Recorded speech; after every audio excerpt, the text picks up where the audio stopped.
മുടി നന്നായി തഴച്ച് വളരാൻ ഈ 5 ട്രിക്സ് മതി. ഹായ് ഗൈസ്, ഇന്ന് ഞാൻ ഹെയർ ഗ്രോത്തിന് വേണ്ടിയിട്ടുള്ള ഒരു 5 ട്രിക്സാണ് കേട്ടോ പറഞ്ഞുതരാൻ വേണ്ടിയിട്ട് പോണത്.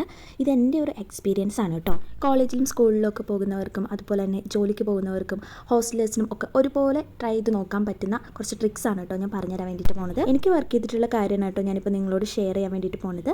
ഫസ്റ്റ് വൺ എന്ന് പറയുന്നത് ഇതേപോലത്തെ ഒരു കോമ്പ് യൂസ് ചെയ്യുക കേട്ടോ. അതായത് ഇഴകളകന്ന ഇങ്ങനെ ഡിസ്റ്റൻസ് ഉള്ള ഒരു കോമ്പ് വെച്ചിട്ട് വേണം കേട്ടോ നിങ്ങളെ ഹെയർ കോമ്പ് ചെയ്യാൻ വേണ്ടിയിട്ട്. ഇത് നമ്മുടെ ബ്ലഡ് സർക്കുലേഷൻ കൂടാൻ ഒരുപാട് ഹെൽപ്പ് ചെയ്യും കേട്ടോ. സെക്കൻഡ് എന്ന് പറയുന്നത് ഹെയർ ഓയിൽ നിങ്ങൾ ഡെയിലി യൂസ് ചെയ്യാൻ പാടില്ല. ഡെയിലി ഹെയർ ഓയിൽ തേച്ചാലേ മുടി വളരും എന്ന് പറയുന്നത് ഒരു തെറ്റായ ധാരണയാണ് കേട്ടോ. ഇനി തേർഡ് വൺ, നിങ്ങൾ ഹെയർ മസാജ് ചെയ്ത് കൊടുക്കുക. അതായത് ഹെയർ ഓയിൽ അപ്ലൈ ചെയ്യുന്നതിന് മുമ്പും ശേഷവും ഹെയർ നന്നായിട്ട് മസാജ് ചെയ്ത് കൊടുക്കുക. ഇത് ബ്ലഡ് സർക്കുലേഷൻ കൂടാൻ ഒരുപാട് ഹെൽപ്പ് ചെയ്യും. ഫോർത്ത് എന്ന് പറയുന്നത് ഡെയിലി തല നനയ്ക്കാൻ പാടില്ല, അതായത് കുളിക്കാൻ പാടില്ല. ഞാൻ വീക്കിലി 3 to 4 ടൈംസ് മാത്രമേ ഹെയർ വാഷ് ചെയ്യാറുള്ളൂ കേട്ടോ. ഇനി ഫിഫ്ത്ത് എന്ന് പറയുന്നത് നിങ്ങളിതാ ഇതുപോലെ ഹെയർ എപ്പോഴും കെട്ടിവെക്കുക കേട്ടോ. അതായത് മുടി അഴിച്ചിടുന്നത് കഴിവതും ഒഴിവാക്കുക. പ്രത്യേകിച്ച് രാത്രിയിൽ ഉറങ്ങുമ്പോൾ നിങ്ങൾ ഇതുപോലെ ഒന്നുകിൽ കെട്ടിവെക്കുക, അല്ലെങ്കിൽ നിങ്ങൾക്ക് മുടി മെടഞ്ഞിടുക കേട്ടോ.